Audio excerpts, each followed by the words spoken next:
नमस्कार, मैं Rampreet Kumar public news में आप सभी का स्वागत करता हूं। होप आप सब अच्छे होंगे। आज हम 3 नए कानून के बारे में चर्चा करेंगे जो भारत में अंग्रेज़ों के समय से बना हुआ कानून 1 जुलाई 2024 को पूरे भारत में इसे लागू कर दिया गया। दोस्तों, ये तो बहुत पहले ही हो जाना चाहिए था, लेकिन किसी कारणवश किसी विपक्ष और लीडर के वजह से ये बहुत सालों के बाद चेंज किया गया है, लेकिन चेंज हुआ। इससे हम सभी भारतीयों के लिए एक इतिहास के पन्नों में दर्ज कर दिया गया है। जो अंग्रेज़ों के समय 3 कानून बनाए गए थे भारत पर अत्याचार करने के लिए।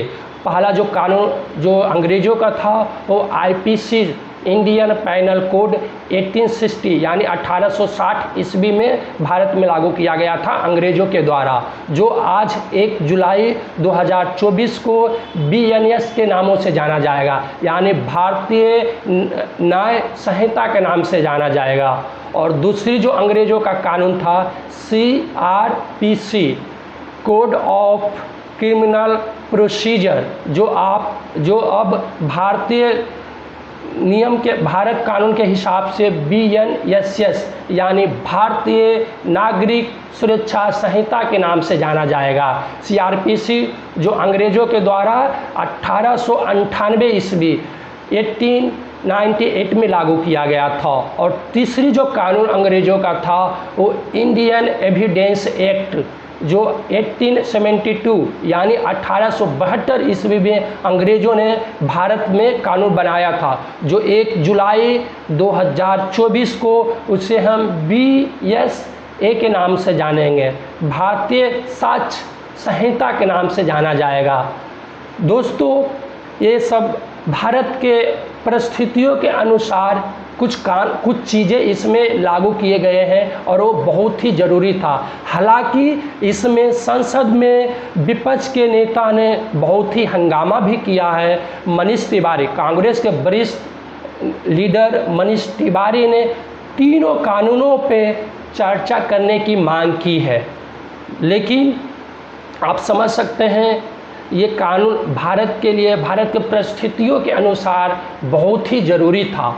हम इसे डिटेल्स बारे में जानेंगे कि ये तीनों कानून में क्या क्या प्रोसीजर है और इन सभी तीनों कानूनों में जो नया कानून चेंज हुए हैं उसमें क्या क्या ऐड किया गया। अगर हम फर्स्ट कानून की बात करेंगे, भारतीय न्याय संहिता बीएनएसए के बारे में जानेंगे, तो इसमें जो एविडेंस जो इसमें जो बताया गया है, ये इसमें दिखाया गया है कि ये डिफाइन ये करता है, बीएनएस ये डिफाइन करता है कि इसमें कौन कौन से क्राइम हुए हैं, अपराधियों के द्वारा कौन कौन से क्राइम हुए हैं, और इसमें सज़ा तय होती है। क्राइम कौन कौन से क्राइम हुए हैं और इसमें सज़ा का प्रावधान है, और किस तरह की क्राइम किया गया है, किस तरह की क्राइम किया गया है, ये आपको बीएनएस में दर्शाया गया है। और दूसरी जो सीआरपीसी की जगह जो बीएनएसएस आया है, इसमें ये डिफाइन करता है कि यह एक प्रोसीजर कोड है। ये बताता है कि कौन सी अगर कोई क्राइम हुआ है तो उसका इन्वेस्टिगेशन कैसे किया जाएगा, किस तरीके से किया जाएगा, इसकी चार्जशीट कैसे तैयार की जाएगी, उसकी फाइलिंग कैसे तैयार की जाएगी, और जज उसे कैसे डील करेंगे, ये सभी बीएनएसएस यानी भारतीय नागरिक सुरक्षा अधिनियम में दर्शाया गया है। और तीसरी जो कानून है इंडियन एविडेंस एक्ट, इसमें ये बताया गया है कि अगर किसी व्यक्ति ने किसी को चाकू मार दिया गया हो तो चाकू की पुलिस को एक जिम्मेदारी बनेगी कि उस चाकू को वो अपनी कस्टडी में लेगा और एविडेंस पता लगाएगा और कैसे उसको प्रूफ किया जाएगा। ये सब इन बीएसए कानून में बताया गया है। और हम लोग कहते हैं ना कि कानून साबुत मांगता है, हम लोग कहते हैं कि कानून साबुत मांगता है, लेकिन कानून सिर्फ साबुत ही नहीं मांगता है, बल्कि यह भी देखता है कि साबुत कैसे लाया गया है, साबुत कैसे लाया गया है और किस हिसाब से लाया गया है, नए साबुत इकट्ठा करने का तरीका क्या है, ये सभी नए कानून में दर्शाया गया चार्जशीट देखी जाती है और दर्शाया भी गया है। दोस्तों, ये तीनों कानून में अलग अलग चीज़ें दिखाया गया है। और हम देखते हैं कि इस कानून में बहुत सारे चीज़ें चेंज हुआ है। मारपीट के मामले में आप देखे होंगे, पहले मामले कुछ और थे, ये जो 3 कानून बने हैं इसमें हम और चर्चा करते हैं। जो मारपीट के मामले में अगर कोई व्यक्ति किसी को मारता है और वो व्यक्ति विकलांग हो जाता है, उसकी मार गंभीर होती है, उसकी चोट गंभीर होती है और वो बेचारा गंभीर रूप से वो विकलांग हो जाता है, ऐसी परिस्थितियों में नए कानून के हिसाब से उसे 10 साल की सज़ा और आजीवन कारावास भी हो सकता है। अगर कोई व्यक्ति किसी को इतना मारता है कि वो विकलांग हो जाता है, वो बेचारा बहुत ही मतलब चलने से मजबूर हो जाता है, तो ऐसे परिस्थितियों में उसे 10 साल की सज़ा, जुर्माना और उसे आजीवन कारावास भी हो सकता है ऐसे परिस्थितियों में। और दूसरी जो सबसे अच्छी चीज़ इसमें ऐड किया गया है, ये आप भारतवर्ष में देखते होंगे कि बहुत ही बड़ा ये एक जाल बिछी हुई है। छोटे छोटे बच्चों को एक मतलब ऑर्गेनाइजेशन, एक ऐसी ऑर्गेनाइजेशन भारत में चल रहा है जो छोटे छोटे बच्चों को अपने कस्टडी में लेकर के उससे भीख मंगवाया जाता है। एक तरह से बहुत ही बड़ा बिजनेस है। आप देख लीजिए, आप मेट्रो स्टेशन पर आप देख सकते हैं, बस स्टैंड में देख सकते हैं, आप जो है ट्रेन के स्टेशनों पे देख सकते हैं कि छोटे छोटे बच्चे बैठ करके जो है भीख मंगवाया जाता है उनसे। उनकी क्या गलती है? ऐसे ऑर्गेनाइजेशन चले हुए हैं। हम भारतीय सीधे साधे लोग उनको मतलब जो है गरीबी समझ करके, छोटे समझ करके उनको पैसे दे देते हैं, लेकिन ये बहुत ही बड़ा एक ऑर्गेनाइजेशन के साथ उससे भीख मंगवाया जाता है। ऐसे व्यक्तियों पर नए कानून में बहुत ही अच्छा चीज़ लागू किया गया है। दोस्तों, इसमें ये किया गया है कि भीख मांगने के लिए बच्चों को जो अपहरण करता है व्यक्ति, जो कोई व्यक्ति अपहरण कर लेता है बच्चों को भीख मांगने के लिए, और वो साबित हो जाता है कि व्यक्ति सच में जो है अपहरण किया है भीख मांगने के पर्पज से, तो ऐसी परिस्थितियों में उसे आजीवन कारावास हो सकता है और जुर्माना भी लग सकता है। ये बहुत ही अच्छी चीज़ हुआ है। इस पर कहीं ना कहीं ये चीज़ लागू होने पर बहुत ही अंकुश लगेगा। और पुलिस के काम में बाधा, अगर आप कि पुलिस के कामों में बाधा डालते हैं तो 1 महीना का जेल और 5,000 रुपया का जुर्माना भी लग सकता है। नए कानून में ये भी स्पष्ट रूप से बता दिया गया है कि आप पुलिस के कामों में बाधा उत्पन्न नहीं करेंगे। अगर पुलिस को लगता है कि उनके कामों में आप बाधा उत्पन्न कर रहे हैं तो आपको जो है 1 महीना का जेल जो है नए कानून के हिसाब से दे सकते हैं, डाल सकते हैं और आप पे जुर्माना भी लगा सकते हैं।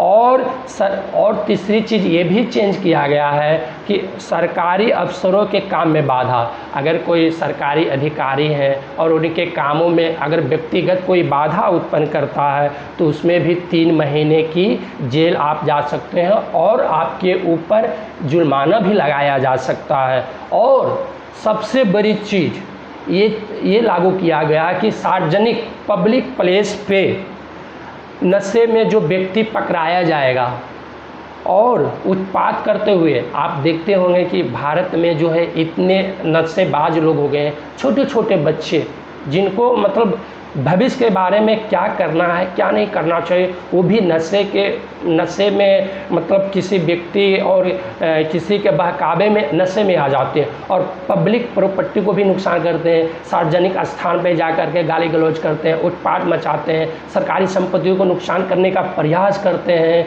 अगर अब करते हैं तो इसके लिए भी कानून बना दिया गया है। सार्वजनिक स्थान पर अगर आप किसी भी प्रकार का नशा करते हुए आप उत्पात मचाते हैं और सरकारी संपत्ति को नुकसान करते हैं तो सरकार जो पुलिस है वो 24 घंटे की जेल और आपके ऊपर जुर्माना भी लगा सकती है, फ़ौरन आपको गिरफ्तारी कर सकती है।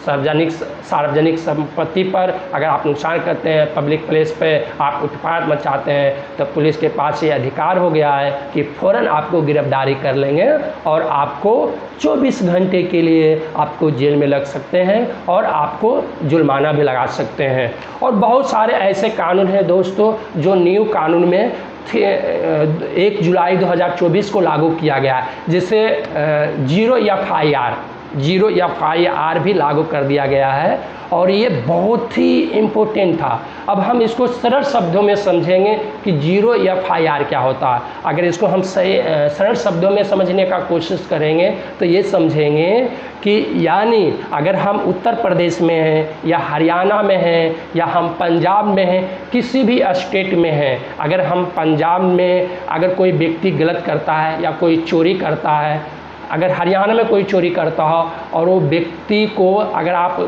दिल्ली में उसका FIR करना चाहते हैं तो उसके नाम से आप FIR करवा सकते हैं। पुलिस को FIR लेनी पड़ेगी। बाद में पुलिस की काम है कि केस को ट्रांसफ़र करें। आपने